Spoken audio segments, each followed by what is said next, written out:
नमस्कार विद्यार्थी मित्रांनो, मी अमोल आगरकर. इंजिनियर अमोल चॅनलमध्ये वरच्यावर आपण अपडेट्स घेत असतो रिक्रुटमेंटबद्दल, गव्हर्नमेंट रिक्रुटमेंटबद्दल किंवा भरतीबद्दल. महाराष्ट्र गव्हर्नमेंटमध्ये टेक्निकल रिलेटेड जे काही ITI रिलेटेड आहे, पॉलिटेक्निक आहे किंवा इंजिनिअरिंग रिलेटेड आहे किंवा बाकीचे प्लेन गव्हर्नमेंट आहे, BSc BA BCom वगैरे त्या रिलेटेड जे गव्हर्नमेंट वॅकन्सीज आहेत त्याबद्दल आपण अपडेट देत असतो. तर आजच्या व्हिडिओमध्ये आपण महत्त्वाचं एक थोडंफार अपडेट घेणार आहे. ते आहे विद्युत सहाय्यक जे पद आहे महावितरणमधलं, ते विद्युत सहाय्यक 3 वर्ष कॉन्ट्रॅक्च्युअल बेसिस. त्यानंतर टेक्निशियनचं जे पद असतं त्याची जे सुरुवात असते ती विद्युत सहाय्यकपासून ते करतात, भरतीपासून करतात. ITI बेसवरचे पद राहतं, ITI इलेक्ट्रिशियन और वायरमन बेसवरचं. तर त्या रिलेटेड आपण वरच्यावर अपडेट्स देत असतो. साधारण 2 वर्षापासून म्हणजे 2019ची जी भरती आहे ती आतापर्यंत सुरू आहे. 2022 सध्या आलेलं आहे, म्हणजे 3 वर्ष झालेले आहे. तर त्यामध्ये बऱ्याच विद्यार्थ्यांना बरीच वाट पाहावी लागली. त्यानंतर मागच्या वर्षी त्यांनी मेरिट लिस्ट लावली किंवा पहिलं ते रिझल्ट लागलेला आहे. त्यानंतर आता वेटिंग लिस्ट लावली यावर्षी फेब्रुवारीमध्ये. परंतु बऱ्याच तफावती किंवा बऱ्याच काही चुका त्यामध्ये असल्यामुळे बरेच विद्यार्थी नाराज झाले किंवा AWS किंवा SEBC वगैरे, त्यामुळे त्यांनी याचिका दाखल केल्या. तर सध्यासुद्धा त्यावर सध्या एक होल्डवर ठेवण्यात आलेलं आहे. ती वेटिंग लिस्ट सध्या होल्डवर ठेवण्यात आलेली आहे. आणि रिसेंटली आपण एक अपडेट दिल्याप्रमाणे माननीय राज्यमंत्री दत्तात्रय भरणे साहेब त्यांनी एक आदेश दिलेला आहे अधिकाऱ्यांना की वेटिंग लिस्टमध्ये समांतर आरक्षण लागू करा. तर त्या संदर्भात बऱ्याच विद्यार्थी आता संभ्रमात आलेले आहे की जी वेटिंग लिस्ट ऑलरेडी लागलेली आहे, DV सुद्धा झालेलं आहे, डॉक्युमेंट व्हेरिफिकेशन झालेलं आहे मार्चमध्ये. तर त्या विद्यार्थ्यांचं काय होईल, ते रिजेक्ट होतील का किंवा ते लिस्टमध्ये काय चेंजेस होतील वगैरे, बऱ्याच जणांना बरेच प्रश्न पडलेले आहे. तर त्या संदर्भात एक महत्त्वाचं अपडेट आपल्याकडे आलेलं आहे किंवा मग एक पत्र आपल्याकडे आलेलं आहे. ते तुम्हाला ऑफिशियली कोणत्याच साईटवर मिळणार नाही. ते इंटरनल पत्र आहे. ते ED HR म्हणजे एक्झिक्युटिव्ह डायरेक्टर HR, कार्यकारी संचालक असतात, त्यांनी उपसचिव मंत्रालय त्यांना पाठवलेले आहे. कारण की भरणे साहेबांची म्हणजे राज्यमंत्री भरणे साहेबांची आदेशाची अंमलबजावणी करणं हे महावितरणचं काम आहे, त्यांचं कर्तव्य आहे. त्यानुसार वेटिंग लिस्टमध्ये समांतर आरक्षण लावायचं की नाही किंवा काय करायचं त्याबद्दल त्यांनी तिथे विचारणा केलेली आहे, विनंती केलेली आहे. त्याचा रिप्लाय त्यांना पुढच्या काही दिवसामध्ये येईलच. तर त्या पत्राबद्दलच तुम्हाला आज डिटेल सांगायचं आहे. तर मित्रांनो बघा, हे एक महत्त्वाचं पत्र आहे. 26 मेचं पत्र आहे हे. यामध्ये एक परमिशन म्हणजे पुढे काय करायचं, समांतर आरक्षणाबद्दल जे काही विद्यार्थ्यांकडून एक रिक्वेस्ट आली आहे किंवा मग दत्तात्रय भरणे हे जे राज्यमंत्री आहेत त्यांनी जी सूचना दिलेली आहे किंवा आदेश दिलेले आहे महावितरणला किंवा अधिकाऱ्यांना, त्याबद्दल विचारणा करता ED HR एक पोस्ट असते जी सिनियर हायेस्ट पोस्ट असते हेड ऑफिसला महावितरणच्या. तिथले जे HR आहेत किंवा ED HR आहे, एक्झिक्युटिव्ह डायरेक्टर HR आहे, त्यांनी प्रति केलेलं आहे पत्र. उपसचिव सामान्य प्रशासन विभाग, महाराष्ट्र शासन मंत्रालय. ठीक आहे. तर यांनी एक विचारणा केलेली आहे किंवा क्लॅरिफिकेशन घ्यायचा प्रयत्न केलेला आहे. ह्याचा विषय असा आहे की सरळ सेवा भरती अंतर्गत प्रतीक्षा यादीस समांतर आरक्षण लागू करण्याबाबत मार्गदर्शन मिळण्याबाबत. ठीक आहे. तर यामध्ये त्यांनी रेफरन्ससुद्धा दिलेले आहे. यांचे पॉईंट असे आहे, तुम्हाला हे वाचून दाखवतो. ॲक्च्युली थोडंसं हे मोठे आहेत पॉईंट, पण मी तरी तुम्हाला वाचून दाखवणं आवश्यक आहे, त्यामुळे तुम्हाला सांगतो इथे. महावितरण कंपनीमध्ये जाहिरात क्रमांक 4 2019, जाहिरात क्रमांक 5 19, जाहिरात क्रमांक 6 19 व अंतर्गत अधिसूचना 1 2019 नुसार अनुक्रमे विद्युत सहाय्यक, उपकेंद्र सहाय्यक, पदविकाधारक, पदवीधारक, शिकाऊ अभियंता, वितरण व स्थापन या पदांकरता 2019 समांतर आरक्षणासह जाहिरात प्रसिद्ध करण्यात आलेल्या होत्या. पदविकाधारक, शिकाऊ अभियंता म्हणजे डिप्लोमाधारक, वितरण स्थापत्य व उपकेंद्र सहाय्यक पदाचा निकाल प्रतीक्षा यादीसह सन 2020 प्रसिद्ध करण्यात आला.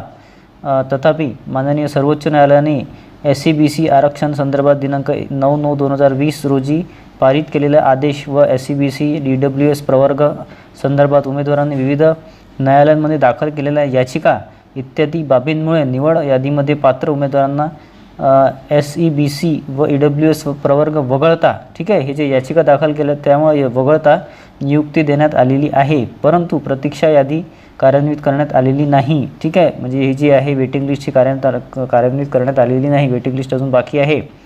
तसेच विद्युत सहाय्यक पदाच्या भरती प्रक्रियेचा निकाल EWS प्रवर्ग वगळता, कारण हे जे कोर्ट केस आहे याचिका त्याच्यामुळे EWS प्रवर्ग वगळता प्रसिद्ध करण्यात येऊन पात्र उमेदवारांना नियुक्त्या देण्यात आलेल्या आहेत. म्हणजे पहिली जी मेरिट लिस्ट आहे ती लागलेली आहे, त्यांचं जॉईनिंगसुद्धा दिलेले आहे. तदनंतर उमेदवारांची प्रतीक्षा यादी म्हणजे वेटिंग लिस्ट EWS प्रवर्ग वगळता प्रसिद्ध करण्यात आलेली आहे.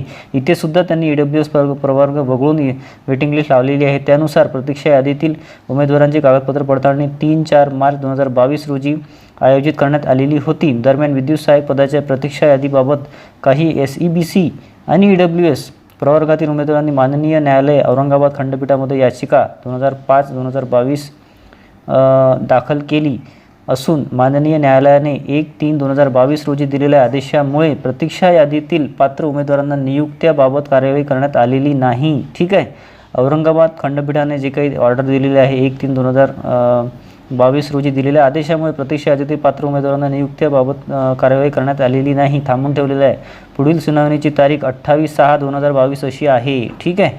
म्हणजे पुढील जी सुनावणी आहे कोर्टाची औरंगाबाद खंडपीठाची ही याचिका दाखल केलं असल्यामुळे 28/6/2022 आहे असं यांनी इथे नमूद केलं आहे. पॉईंट 3मध्ये. पॉईंट 4मध्ये बघा, येथे नमूद करण्यात आले येते की जाहिरात क्रमांक 8/2010 मध्ये कार्यकारी अभियंता वितरण पदाकरता जाहिरात प्रसिद्ध करण्यात आलेली होती. सदर भरती प्रक्रियेमध्ये प्रतीक्षा यादीमध्ये समांतर आरक्षण लावण्याबाबत माननीय उच्च न्यायालय मुंबई येथे याचिका 6541/2013 दाखल केली होती. 2013ला बरं. सदर याचिका माननीय न्यायालयाने 6/1/2015 रोजी खारिज केलेली आहे, म्हणजे रिजेक्ट केलेली आहे. सदर आदेशाची प्रत माहितीस्तव सोबत जोडलेली आहे. ठीक आहे. याचा अर्थ काय की समांतर आरक्षण मिळावं याकरता त्यांनी एक्झिक्युटिव्ह इंजिनियर हे पोस्ट करता ऑलरेडी यांनी याचिका दाखल केली होती बरं त्यावेळेस 2013 ते 2015च्या दरम्यान. तर ती रिजेक्ट करण्यात आली, म्हणजे समांतर आरक्षण लागू करण्यात आलेलं नाही आहे त्यावेळेस वेटिंग लिस्टमध्ये. त्यानंतर बघा 5वा पॉईंट महत्त्वाचा. दरम्यान विद्युत सहाय्यक पदाकरता अर्ज केलेल्या काही उमेदवारांनी प्रतीक्षा यादीमध्ये देखील समांतर आरक्षण लागू करून प्रतीक्षा यादी सुधारित करण्याबाबत विनंती केली आहे. म्हणजे बघा, विद्यार्थ्यांनी समांतर आरक्षण लागू करा वेटिंग लिस्टमध्ये याकरता अर्ज केलेला आहे किंवा एक विनंती केलेली आहे. ठीक आहे. त्या अनुषंगाने संदर्भीय पत्रान्वये प्रतीक्षा यादी समांतर आरक्षणानुसार करावी अथवा कसे, म्हणजे करू की नको करू, समांतर आरक्षणानुसार वेटिंग लिस्ट लावायची की नाही लावायची याचं मार्गदर्शन करा असं यांनी म्हटलेलं आहे. कार्यकारी संचालक मानव संसाधन. ठीक आहे.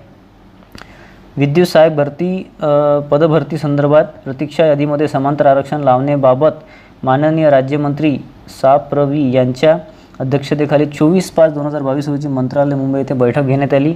सदर बैठकीमध्ये प्रतीक्षा यादीमध्ये समांतर आरक्षण लावून भरती प्रक्रिया राबविण्याबाबत मार्गदर्शन मंत्री महोदयांनी निर्देश दिलेले आहे. म्हणजे आपण म्हटलं दत्तात्रय भरणे साहेबांनी जे म्हटलेलं आहे तर त्या संदर्भात त्यांनी आदेश दिलेले आहे, परंतु ते करता येते की नाही किंवा करायचं की नाही असं यांनी विचारलेलं आहे EDHRनी तिथे उपसचिव यांना. ठीक आहे. त्यांना परमिशन मिळाली तरच ते पुढच्या प्रोसिजर करतील. ठीक आहे. संदर्भीय पत्र व उपरोक्त बाबीचा विचार करता प्रतीक्षा यादी समांतर आरक्षणानुसार तयार करावी अथवा कसे किंवा म्हणजे तयार करावी की नको करू याबाबत मार्गदर्शन व्हावे, जेणेकरून माननीय राज्यमंत्री यांचे दिलेल्या निर्देशानुसार तात्काळ कार्यवाही करणे शक्य होईल. ठीक आहे. हा एक पत्र त्यांनी दिलेलं आहे, एक परमिशन मागितलेली आहे. जर परमिशन मिळाली तर ते समांतर आरक्षणानुसार दुसरी वेटिंग लिस्ट किंवा सुधारित वेटिंग लिस्ट ही लावतील, त्याच्यामध्ये समांतर आरक्षण. तुमच्या लक्षात आलं असेल की ही विचारणा केलेली आहे किंवा विनंती केलेली आहे की बा असं समांतर आरक्षण लागू करायचं की नाही करायचं वेटिंग लिस्टमध्ये. जर त्यांनी परमिशन दिली किंवा लागू करायचं, कारण की असं सेम 13मध्ये केलेलं होतं एक्झिक्युटिव्ह इंजिनियरच्या पोस्टमध्ये, परंतु त्यावेळेस कोर्टाने किंवा जे काही विनंती केली होती ते खारिज केलं होतं, खारिज म्हणजे रिजेक्ट केलं होतं. आता काय करतील हे आता त्यांचा निर्णय आहे तो. परंतु आपल्याला जी जूनची तारीख दिलेली आहे 28 तारीख, त्या याच्या रिलेटेड जे काही स्टे आलेला आहे किंवा ते थांबवायला सांगितलेलं आहे भरती, त्या रिलेटेड 28 जून ही तारीख दिलेली आहे. त्याच्या आधी काहीच होणार नाही आहे. त्याच्या पुढे तारखेनंतर जे काही EWSचा रिझल्ट लागेल किंवा काय त्याच्यानंतर पुढच्या काही हालचाली त्यामध्ये होतील. परंतु असा सध्या अंदाज दिसतो आहे की वेटिंग लिस्टमध्ये काहीतरी बदल होण्याची शक्यता आहे. त्यामुळे बरेच माझे जे विद्यार्थी आहेत, जे बरेच माझे सबस्क्रायबर व्ह्यूअर आहेत, जे मला रेग्युलर फॉलो करतात, ते संभ्रमात आलेले आहेत. त्यांना असं वाटतं की आपण रिजेक्ट होऊ का. तर अशा प्रकारचं मनात कुठलीच शंका आणू नका, कारण ऑलरेडी जे काही 2000 समथिंगची ज्यांनी लिस्ट लावलेली होती 2000+ वेटिंग लिस्ट, त्यामध्ये बरेच विद्यार्थी रिजेक्ट आहे किंवा मग ॲबसेंट आहे. असे बरेचसे विद्यार्थी आहेत. जवळपास 50% विद्यार्थी फक्त प्रेझेंट आलेले आहे DVला. त्याच्यामुळे असं एक आशा आहे, अशी एक अपेक्षा आहे आपल्याला महावितरणकडून किंवा शासनाकडून की ते पूर्णपणे जे काही विद्यार्थी आहेत ते EWSचे जरी त्यांनी ते मध्ये टाकले किंवा मध्ये ओपन ज्याच्यामध्ये त्यांना जागा दिली तरी पण कोणीच रिजेक्ट होणार नाही, अशी एक आशा वाटते आपल्याला. आपण अशी अपेक्षा करू शकतो महावितरणकडून, पहिली गोष्ट. आणि समांतर आरक्षण लागू झाले तर थोडंफार कदाचित फरक पडणार आहे, कारण की समांतर आरक्षणामध्ये जे विद्यार्थ्यांना तिथे आरक्षण देतील ते विद्यार्थी आता परत इथे येतील, वेटिंग लिस्टमध्ये येतील. परंतु ते रिजेक्ट कोणत्याच विद्यार्थ्याला करणार नाही असं एक खात्री वाटते आपल्याला. त्याच्यामुळे पुढे जे काही हालचाली होतील ते आपण आता फॉलोअप घेऊच. जे काही अपडेट्स आहे मी तुम्हाला कळवतच जाईल. त्यानुसार आजचं जे लेटर होतं किंवा आजचं जे आपण लेटरवर बोललेलो आहे किंवा आपण जी माहिती घेतलेली आहे ती अतिशय महत्त्वाची आहे. त्यांना काय रिप्लाय येतो आणि प्लस 28/6ला म्हणजे ज्या महिन्याच्या 28/6ला जी तारीख आहे कोर्टाची ती अतिशय महत्त्वाची आहे. त्यानुसार पुढचा काय निर्णय होतो, AWSला ते जागा देतात की नाही देत, त्या लिस्टमध्ये ओपनमध्ये ते घेतात की नाही देत, त्या म्हणजे हायर याच्यानुसार मेरिटनुसार ते त्यावर कळेल आपल्याला आता. ठीक आहे.